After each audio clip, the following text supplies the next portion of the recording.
తులవారికి గనక చూసుకున్నట్లయితే మీకు మీ యొక్క రాశి నుంచి 6వ స్థానంలో 3 గ్రహాలు కలుస్తున్నాయి.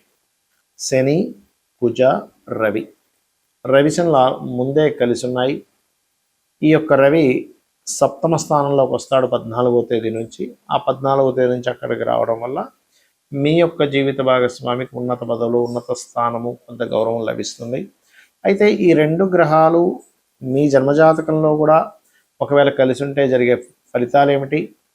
ఈ 2 గ్రహాల ఆ కలయిక వల్ల మీకు కలిగేటువంటి ఫలితాలు, మీరు ఏ దేవతారాధన చేసుకోవాలి, దేశకాల పరిస్థితుల్లో ఎటువంటి ఫలితాలు ఉంటాయి అనేటువంటి అంశాలు చెప్తుంది నేనైనప్పటికీ చెప్పిస్తుంది సాక్షాత్ లలిత అమ్మవారిగా భావిస్తూ, ఆ లలితాంబిక అమ్మవారి యొక్క అనుగ్రహం మీకు పరిపూర్ణంగా కలగాలన్న స్ఫూర్తి కోరుకుంటూ, ఈ 6వ స్థానం అనేటువంటిది ఏదైతే ఉందో ఇది కొంతవరకు విజయాన్ని, శత్రువుపై విజయాన్ని, ఏదైనా క్రీడారంగాల్లో ఉన్నట్లయితే ఆ క్రీడారంగ సంబంధించినటువంటి విషయాల్లో చక్కగా మీకు ఉన్నతం వైపు వెళ్ళడానికి, గొడవ జరిగినట్లయితే ఆ యొక్క గొడవలో, ఆ యొక్క ఘర్షణలో మీకు విజయం లభించడానికి, మరియు ఈ 6వ స్థానంలో ఎప్పుడైతే ఈ శని మరియు కుజుడు ఉంటారో కాస్త గొడవల వైపు మీ యొక్క నిత్య జీవితం కూడా మారుతూ ఉంటుంది. సర్వసాధారణంగా తులవారికి ఏంటంటే గొడవలు పెట్టుకోవడం ఇట్లాంటివి ఏమీ ఇంట్రెస్ట్ ఉండదు. కానీ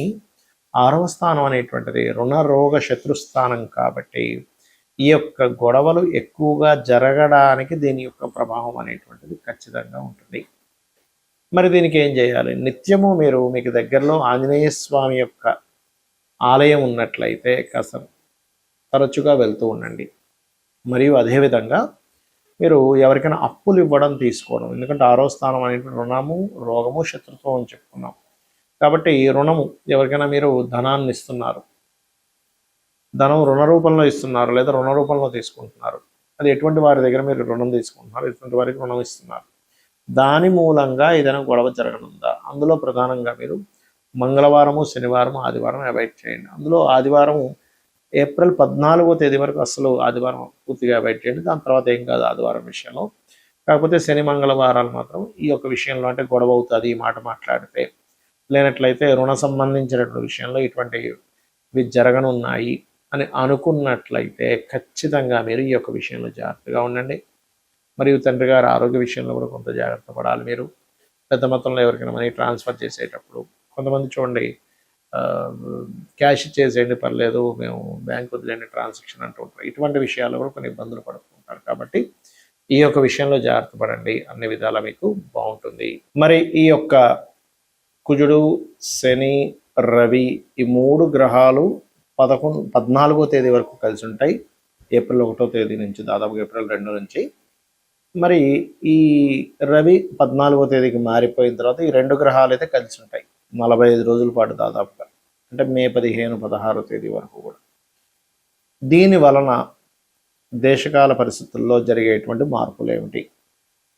ఈ సంవత్సరం అధిపతి మనకి రాజు గురువు అయితే మంత్రి కుజుడయ్యాడు. ఈ కుజుడు ఎప్పుడైనా సరే ఇలా జలరాశుల్లోకి ఎంటర్ అయినప్పుడు, అగ్ని, భూ, వాయు జలరాశుల్లోకి ఒక్కొక్క గ్రహము ఎంటర్ అవుతున్నప్పుడు దీని యొక్క తీవ్రతని, అంటే మనకి ఇన్ని రోజులు చూసినటువంటి వార్ స్ట్రాటజీ ఒక రకంగా ఉంటుంది. ఈ కుజుడు మారినప్పటి నుంచి ఇంకొంచెం వేరే రకంగా ఉంటుంది, అంటే ఇంకొంచెం దాని తీవ్రత పెరగనుంది అనేటువంటిది చూపిస్తుంది. కాబట్టి ఏంటంటే మనకి మీరు గమనించండి, ఇజ్రాయెల్ దేశానికి సంబంధించిన విషయంలో కొంచెం తీవ్రమైనటువంటి యుద్ధ వాతావరణం వల్ల అక్కడ ఉండేటువంటి ప్రజలకు ఎక్కువ ఇబ్బంది ఉంటుంది. దీనికి కారణం ఏమిటి అంటే మనకి ప్రకృతిలో కొన్ని సంకేతాలు జరుగుతూ ఉంటాయి. ఆ యొక్క ఇజ్రాయెల్ దేశంలో మీరు నిన్నో మొన్న చూసుకున్నట్లయితే కాకుల యొక్క సంచారం అధికంగా జరిగింది. విపరీతమైన కాకుల సంచారం, ఇజ్రాయెల్ జెండాని కాకులు పట్టి లాగుతున్నట్టుగా, ఒకటేసారి కాకులు దాడిలాగా, ఇవన్నీ ఏంటంటే మనకి రామాయణ మహాభారతాల్లో కూడా కాకులు కానీ గ్రద్దలు కానీ ఇలా సంచరిస్తున్నప్పుడు దీని యొక్క ప్రభావం ఎక్కువగా ఉంటుంది. మీరు అందుకనే ఇక్కడ చెప్పేది ఏంటంటే ఈ ముండేన్ ఆస్ట్రాలజీ పరంగా ఇలా తీవ్రంగా ఉంటున్నాయి అన్నప్పుడు సామాన్య ప్రజలు మరింత జాగ్రత్తగా ఉండాలి. రకరకాల యుద్ధాలు జరిగేటువంటి దేశాల్లో ఉండేటువంటి వారు. దీనివల్ల మనకి కొంచెం మన ఇండియాకు కూడా పక్క దేశాలతో కొంచెం అనవసరమైన పోర్లు ఇవన్నీ కూడా ఇస్తూ ఉంటుంది ఈ యుద్ధం. ఎందుకంటే ఇది ఖచ్చితంగా మూడో ప్రపంచ యుద్ధానికి దారితీస్తుంది. అందులో ఎటువంటి సందేహం లేదు. నేను చాలా కాలంగా చెప్తూ వస్తున్నాను. మరి ఎవరి పర్సనల్ చార్ట్లో అయినా ఇలాగా కుజుడు శని కలిసి ఉంటే ఏమిటి? ఇక్కడ ఏంటంటే ఈ రెండు గ్రహాలు ఒక రకంగా చెప్పాలంటే శక్తిని ఇచ్చేటువంటి గ్రహాలుగా కూడా చెప్తారు. ఎనర్జీ అంటే వాళ్ళు ఏదో ఏమీ చేతగానట్టుగా లేకపోతే చాలా స్లోగా ఉండడం ఇలా ఉండరు వాళ్ళు. చాలా చాలా ఉత్సాహంగా, చాలా హైపర్ అంటారు చూసారా, చాలా కోప స్వభావంగాను ఈ తత్వాన్ని ఇస్తుంది. అలా అని వీళ్ళు కోపం ఉంటుందేమో కానీ ధర్మంగా ఉండే వ్యక్తులు చెప్పాలంటే శని కుజులు కలిసి ఉంటాయి. అంటే ఏదన్నా సరే మొహం మీద చెప్పేసేయడం, మనసులో ఏది పెట్టుకోకపోవడం. ఏదన్నా సరే ఇప్పుడు మనం చూడండి, ఎవరికైనా ఇప్పుడు ఇన్ సెన్స్ కొంతమంది అందరూ ఉంటారని కాదు, మనసులో ఒకటి ఉంటుంది కానీ బయట వ్యక్తపరిచే విషయంకి వచ్చేసరికి వ్యక్తపరచడమో, ఈ మాట అంటే ఏమవుతుందో, ఈ మాట అనడం వల్ల రిలేషన్స్ పాడైపోతాయేమో, ఈ మాట అనడం వల్ల నాకు రావాల్సిన లాభం రాదేమో, అవతల వాళ్ళు మనల్ని ఏమైనా ఇంకో రకంగా యాక్షన్ తీసుకుంటారేమో, ఇలాంటివన్నీ ఉంటాయి మనకి. కానీ శని కుజులు కానీ కుజరాహులు కానీ కలిసి ఉన్న వాళ్ళకి ఏంటంటే ఆ ఫిల్టర్ అనేటువంటిది ఉండదు. ఏమవుతుంది, సరే చూసుకుందాంలే, ఏదైనా గొడవైనా చూసుకుందాంలే, అవతల వాళ్ళు ఏదైనా అనుకుంటారు, సరే అనుకున్నారు నాకేంటి, లేకపోతే దీనివల్ల ఇలాంటి పరిణామాలు వస్తాయేమో అన్నప్పుడు సరే ఎలాంటి పరిణామాలు వచ్చినా చూసుకుందాం. అంటే ఏమిటంటే ఈ కర్మకారకుడు శని కనుక కుజుడితో కలిసి ఉన్నప్పుడు ఇలాంటివి వస్తుంది. మరి ఇలాంటివి ఎంతవరకు కరెక్టు ఇది ఉండడం అనేటువంటిది అంటే కొన్ని విషయాల్లో నిజంగా కరెక్టే. ధైర్యంగా ఒక విషయాన్ని మనం మాట్లాడాలంటే చాలా మంచిది మీ జన్మజాతకంలో కనుక కుజరాహులు కలిసి ఉంటుంది. కానీ కొన్ని విషయాల్లో మనం ఆవేశంగా మనం కొన్ని నిర్ణయాలు తీసుకున్నప్పుడు అవతల వాళ్ళు దాన్ని సాకుగా చూపిస్తూ మీకు ఆవేశం ఎక్కువ, మీకు కోపం ఎక్కువ, మీరు ఇలా ప్రవర్తించారు అలా ప్రవర్తించారు మనకి ఇచ్చిన అవకాశాలను పోగొట్టుకునే ఛాన్స్ ఉంది.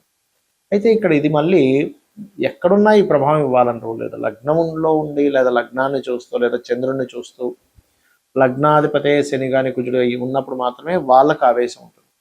కుటుంబ స్థానానికి సంబంధం కలిగి ఉందనుకోండి, కుటుంబాధిపతి కుటుంబ స్థానం, అప్పుడు కుటుంబ సభ్యులతో గొడవలు ఉంటూ ఉంటాయి. మూడులో ఉంటే పరాక్రమం ఎక్కువగా ఉంటుంది, అన్నదమ్ములతో గొడవలు ఉంటాయి. 4వ స్థానం అనేటువంటిది కనుక ఈ శని కుజుడు కలిసి ఉంటే మీరు ఏదైనా ఒక ప్రాపర్టీ తీసుకునేటప్పుడు ఆ యొక్క విషయాల్లో ఎటువంటి ఫలితాలు ఉంటాయనేటువంటిది, కొంచెం గొడవలు జరుగుతాయనేటువంటి చెప్తూ ఉంటుంది.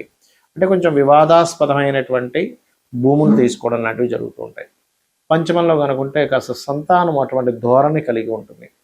6వ స్థానంలో కలిగి ఉంటే కనుక కాస్త శత్రువుపై జయం ఉంటుంది. కాకపోతే నిత్యము ఎవరితో ఏదో ఒక దాంతో గొడవలు ఉంటూ ఉంటాయి. 7వ స్థాన సంబంధం ఉంటే జీవిత భాగస్వామి యొక్క స్వభావం అలా ఉండొచ్చు.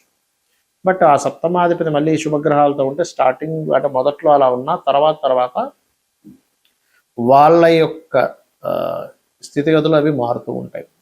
ఇక అష్టమంలో కనుక ఉన్నట్లయితే ఆకస్మికంగా కొన్ని మార్పులు రావడం, సడన్ చేంజెస్ ఇటువంటివన్నీ ఇస్తుంది. ఇక భాగ్యస్థానంలో ఉంటే తండ్రి మీద దీని ప్రభావం, తండ్రికి కాస్త బీపీ లెవెల్స్ పెరగడం ఇట్లాంటివన్నీ ఇస్తూ ఉంటుంది.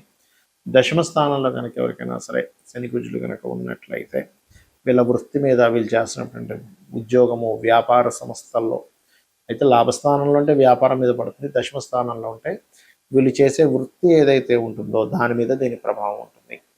ఇక ద్వాదశంలో కనుక ఉన్నట్లయితే దాని యొక్క ప్రభావం దేని మీద ఉంటుంది ఏమిటి అని చెప్పి చూసుకున్నట్లయితే ఇక్కడ ఈ స్థానము ఏదైతే ఉందో 12వ స్థానంలో ఇది తండ్రి యొక్క ఆస్తి మీద, వివాహ జీవితం మీద ప్రభావం ఉంటుంది. మరి దీనికి ఏమిటి, ఎవరికైనా ఇలా ఉండి ఈ యొక్క ప్రభావం మీరు అనుభవిస్తున్నారు అన్నప్పుడు మీరు నవగ్రహాలలో ముఖ్యంగా శని కుజ గ్రహాల దగ్గర ఇంకా ఇంకొక పాపగ్రహం ఏదైనా కలిసిన, ఉదాహరణకు రాహు కూడా కలిశాడు, అప్పుడు ఆ 3 గ్రహాలకి దీపారాధన చేయండి. నెంబర్ 1. ఇక రెండవ విషయం ఏమిటి అంటే ఇక్కడ దీంతో పాటు మీరు చేయవలసినటువంటి మరొక విషయం ఆంజనేయ స్వామి యొక్క ఆలయాలకు వెళ్ళడము, చండీ పారాయణం చేయడం చేస్తున్నారు. దీనివల్ల ఏమవుతుందంటే కొన్నిసార్లు మనం ఆవేశపూరితంగా తీసుకునేటువంటి నిర్ణయాలు ఏవైతే ఉంటాయో ఆ యొక్క నిర్ణయాల మూలంగా ఇబ్బంది మనం పడకుండా ఉంటాము ఇది చేయడం వల్ల. అదేవిధంగా అభిషేకాలు చేయించడము, గోవులకు కాస్త క్యారెట్స్ బెల్లము తినిపించడం, ఇవి చేయండి. మీ జన్మజాతకాల్లో ఒకవేళ ఈ యొక్క కలయిక ఉన్నా కూడా మీకు ఇబ్బంది కలగకుండా ఉంటుంది. శ్రీమాత్రే నమః.